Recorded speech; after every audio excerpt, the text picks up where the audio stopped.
Annabelle creation की कहानी Annabelle movie से पहले की है, जिसमें हमें इस डॉल के भूतिया होने के रहस्य को विस्तार से दिखाया गया है। इस मूवी को देखकर सबसे पहली बात तो ये पता चलती है कि एनाबेल डॉल शैतानी नहीं है, बल्कि उसके अंदर का डीमन शैतान है जो इस डॉल को भी खौफनाक बनाता है। इस डॉल को एक बहुत ही successful toy maker Samuel Mullins ने 1940s में कभी बनाया था। वो अपनी पत्नी ईस्टर के साथ किसी रूरल एरिया के फार्म हाउस में रहने आते हैं। उनकी बेटी का नाम एनाबेल था। वो एक 7 साल की प्यारी सी बच्ची थी जिसे हैंड रिटन नोट्स डालने वाले गेम का बहुत ही शौक था। वो इन नोट्स को डोर के नीचे से अपने पिता के लिए डालती थी, जिसमें उसे ढूंढने के क्लूज हुआ करते थे। एक बार जब वो शहर से अपने कार से लौट रहे थे, तभी अचानक उनके कार की टायर पंचर हो गई। अभी एनाबेल के पिता उस पंचर को ठीक ही कर रहे थे कि एनाबेल खेलते खेलते सड़क पे चली गई और उसकी एक बड़ी गाड़ी से टक्कर हो गई। इसका परिणाम ये था कि एनाबेल की मौत वहीं पे हो गई। इस घटना के बाद एनाबेल के माता पिता मानो टूट से गए और उनको अपनी बेटी वापस चाहिए थी। उन्होंने ठान लिया कि वो अपनी बेटी को जरूर वापस लाएंगे, चाहे इसके लिए उन्हें शैतानी रास्तों पे क्यों न चलना पड़े। बस फिर क्या था, उन्होंने एक खास प्रक्रिया की मदद से उसकी आत्मा को एक खास पोर्सलेन डॉल के अंदर प्रवेश करने की अनुमति दे दी। ऐसा करते वक्त उन्हें लगा कि शायद एनाबेल वापस आ गई है, क्योंकि उस प्रक्रिया के बाद मुलिन्स उसकी झलक इधर उधर देख पाते थे। लेकिन असल में एक शैतानी रूह ने उन्हें बेवकूफ़ बनाया था और वो एनाबेल का रूप लेके हमारे दुनिया में उस डॉल के माध्यम से प्रवेश कर चुका था। वो डीमन एनाबेल का रूप लेके मुलिन्स को कुछ समय तक बेवकूफ़ बनाते रहा। वो एनाबेल की हरकतों से भी वाकिफ था और उसी तरह की बिहेवियर्स दिखाकर मुलिन्स को धोखा देने की कोशिश में था। पोर्सलेन डॉल तो बस उस डीमन के दुनिया में राह पाने का एक महज वस्तु थी, लेकिन असल में वो डीमन इस इंसानी शरीर पे कब्जा करना चाहता था। एक दिन उस डीमन ने ईस्टर के शरीर पे कब्जा करने की कोशिश की और इसी कोशिश के दौरान ईस्टर अपनी एक आंख खो बैठी, साथ ही उसका शरीर बुरी तरह से पैरालाइज्ड हो गया। सैम ने तुरंत ही चर्च की मदद ली, जिससे वो अपनी पत्नी ईस्टर को बचा पाया, लेकिन उस डीमन की आत्मा अब भी उस डॉल के अंदर थी और उसे वापस भेजने का कोई भी उपाय सूझ नहीं रहा था। सैम ने 2 प्रीस्ट की मदद लेके उस डॉल को एनाबेल के बेडरूम क्लोजेट में सील कर दिया, जिससे वो किसी और को नुकसान नहीं पहुंचा सके। प्रीस्ट ने उस कमरे की दीवारों को बाइबल के स्क्रिप्चर से कवर किया ताकि वो शैतानी ताकत इसी कमरे में हमेशा के लिए बंद हो जाए। उस दिन से लेकर अगले 12 साल तक वो डीमन उसी कमरे के क्लोजेट में कैद रहा, लेकिन 1955 में मुलिन्स फैमिली ने डिसाइड किया कि वो अपना घर वेवर्ड स्कूल ऑफ ऑर्फेन्स के बच्चों के रहने के लिए देंगे। उन्होंने सिस्टर शार्ले और उनकी 6 होमलेस लड़कियों को रहने की जगह अपने घर में दी। घर में आते ही उन लड़कियों ने कुछ सुपर नेचुरल एक्टिविटीज महसूस की। हालांकि वो डीमन एक कमरे के क्लोजेट में कैद था, लेकिन फिर भी उसकी शक्ति की थोड़ी बहुत पहुंच घर के कोनों में थी। सैम ने लड़कियों को सख्त हिदायत दी थी कि उनमें से कोई भी एनाबेल के कमरे को खोलने की कोशिश ना करे और घर में वो हिस्सा प्रतिबंधित है। लेकिन इसके बावजूद एक लड़की जैनिस ने उस कमरे को खोला। जैनिस को पोलियो था और उसे उस रात एक नोट मिला जिसमें लिखा था फाइंड मी।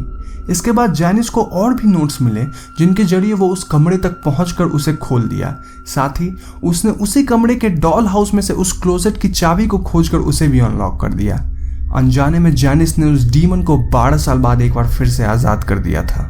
इसके बाद उस घर में कई सुपर नेचुरल एक्टिविटीज़ होने लगी और उस एनाबेल डॉल के अंदर छुपे डीमन ने लड़कियों को काफ़ी सताना शुरू कर दिया। उस डीमन की सबसे ज़्यादा इंटरेस्ट जैनिस में थी और वो उसके शरीर पे कब्जा करना चाहता था।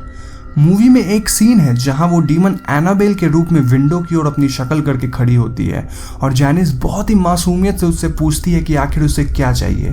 तो वो मुड़कर शैतानी आवाज में बोलती है कि उसे जैनिस की आत्मा चाहिए। उस सीन में हमें उस डीमन की शैतानी चेहरे की झलक भी दिखती है। इस इवेंट के बाद जैनिस वहां से भागने की कोशिश करती है, लेकिन वो डीमन उसे घर के दूसरे माले से पहले माले पे फेंक देता है। इससे जैनिस को काफी चोट आती है। ठीक अगले ही दिन वो डीमन जैनिस के शरीर पे पूरी तरह से कब्जा कर लेता है। उन लड़कियों में से एक लड़की जिसका नाम लिंडा था, वो सैम को जैनिस के उस कमरे में जाने और एक डॉल के मिलने की कहानी को बताती है। सैम को पहले तो भरोसा नहीं होता है, लेकिन जैसे ही वो घर के अंदर जाता है उसे एक नोट मिलती है और वो उस नोट के जरिए डाइनिंग स्पेस में पहुंचता है जहां वो डॉल चेयर पे बैठी होती है। वहां जैनिस आती है और डीमन का रूप ले लेती है।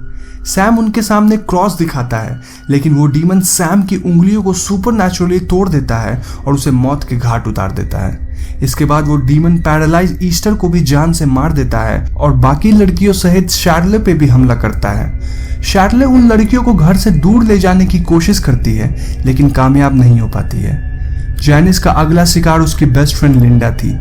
लिंडा बी के कमरे के क्लोजेट में छुपी होती है और वो डीमन पूरी तरह से अपने रूप में आके उसकी तलाश कर रहा होता है।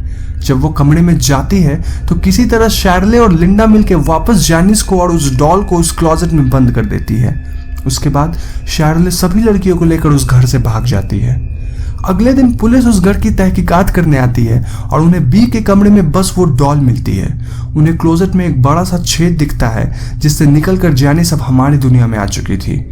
प्रीस्ट का मानना होता है कि डॉल अब हानि रहित है क्योंकि वो आत्मा अब डॉल के अंदर नहीं बल्कि जैनिस के अंदर है जो कि खुलेआम हमारी दुनिया में घूम रही है।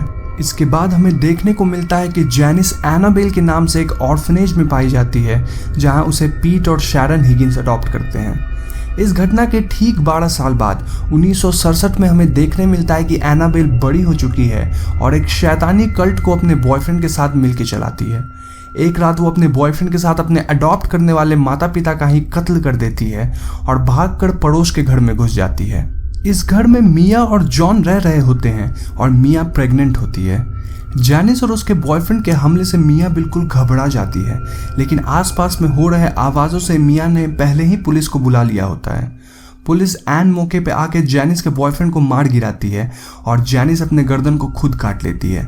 फिर हमें देखने को मिलता है कि उसके कटे गर्दन के एक खून की बूंद उस डॉल पे गिरती है जिससे एनाबेल की आत्मा उस डॉल में प्रवेश कर जाती है। यहाँ से शुरुआत होती है एनाबेल मूवी की जो कि 2014 में आई थी। इस मूवी को डेविड सैंडबर्ग ने डायरेक्ट किया है और ये इसी साल 2017 में आई थी। पोस्ट क्रेडिट सीन्स में हमें वालक या फिर द डीमन नन की झलक भी देखने को मिलती है जिससे पता चलता है कि द कॉन्जरिंग सीरीज में और भी मूवीज आने वाली है। तो दोस्तों ये थी एनाबेल क्रिएशन की स्टोरी। अब इस मूवी में दिखाई गई बातें कितनी सच है इसका अंदाज़ा तो इस वक्त पे मुझे नहीं है लेकिन जल्द ही मैं एक वीडियो लाऊंगा जिसमें मैं इस मूवी से जुड़ी सच्ची घटनाओं पे प्रकाश डालूंगा। तो अगर आप उस वीडियो को देखना चाहते हैं तो जल्दी से हमारे चैनल को सब्सक्राइब कर लें और बेल आइकन को दबा दें। साथ ही हम एम करते हैं कि हमें इस वीडियो पे कम से कम 80 लाइक्स मिलेंगे और अगर आप सबका प्यार बना रहा तो ऐसा ज़रूर होगा। जाने से पहले हम आप सभी को अपना समय देने के लिए धन्यवाद कहना चाहेंगे और गुजारिश करेंगे कि अगर आपको ये वीडियो पसंद आई हो तो इसे अपने दोस्तों के साथ शेयर जरूर करें। हम आपसे अपने अगली वीडियो में फिर मिलेंगे।